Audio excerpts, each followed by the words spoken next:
ਠੀਕ ਹੈ ਜੀ। ਇੱਕ ਮਿੰਟ ਜੀ। राखो लाज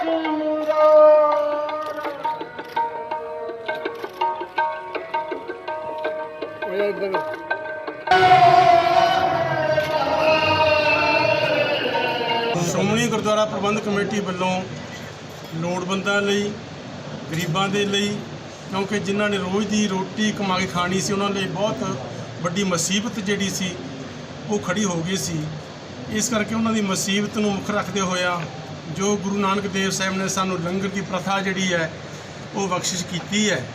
ਸੋ ਸ਼੍ਰੋਮਣੀ ਗੁਰਦੁਆਰਾ ਪ੍ਰਬੰਧਕ ਕਮੇਟੀ ਵੱਲੋਂ 22 ਮਾਰਚ ਤੋਂ ਲੈ ਕੇ ਲਗਾਤਾਰ ਔਰ ਸਾਰੇ ਹੀ ਸਾਡੇ ਜਿੰਨੇ 90 ਗੁਰਦੁਆਰੇ ਨੇ ਪੰਜਾਬ ਦੇ ਵਿੱਚ, ਹਰਿਆਣੇ ਦੇ ਵਿੱਚ, ਹਿਮਾਚਲ ਜਾਂ ਚੰਡੀਗੜ੍ਹ ਦੇ ਵਿੱਚ, ਸਾਰੇ ਹੀ ਗੁਰਦੁਆਰਿਆਂ ਦੇ ਵਿੱਚ ਅਸੀਂ ਲੰਗਰ ਜਿਹੜਾ ਹੈ ਉਹ ਤਿਆਰ ਕਰਕੇ ਗਰੀਬਾਂ ਲੋੜਵੰਦਾਂ ਲਈ ਜਿਹੜਾ ਸੀ ਉਹ ਵਰਤਾਇਆ ਗਿਆ ਹੈਗਾ, ਉਹ ਲਗਾਤਾਰ ਚੱਲ ਰਹੀ ਹੈ।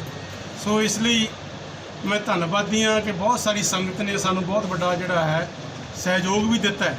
ਸੋ ਅੱਜ 200 ਕੁਇੰਟਲ ਜਿਹੜੀ ਹੈ ਦਾਲ ਉਹ ਸਰਦਾਰ ਸੁਰਜੀਤ ਸਿੰਘ ਰੱਖੜਾ ਜੀ ਜਿਹੜੇ ਨੇ ਅੱਜ ਉਹ ਸਾਰੇ ਗੁਰਦੁਆਰਾ ਸਾਹਿਬ ਨੂੰ ਲੰਗਰਾਂ ਲਈ ਭੇਂਟ ਕਰ ਰਹੇ ਨੇ। ਦੇਖੋ, ਮੈਂ ਬਹੁਤ ਧੰਨਵਾਦੀ ਹਾਂ ਸਾਡੇ ਸਾਰੇ ਹੀ ਸ਼੍ਰੋਮਣੀ ਗੁਰਦੁਆਰਾ ਪ੍ਰਬੰਧਕ ਕਮੇਟੀ ਦੇ ਮੁਲਾਜ਼ਮਾਂ ਦਾ ਔਰ ਸੈਕਟਰੀ, ਮੈਨੇਜਰ, ਸਾਰੇ ਸੇਵਾਦਾਰਾਂ ਦਾ।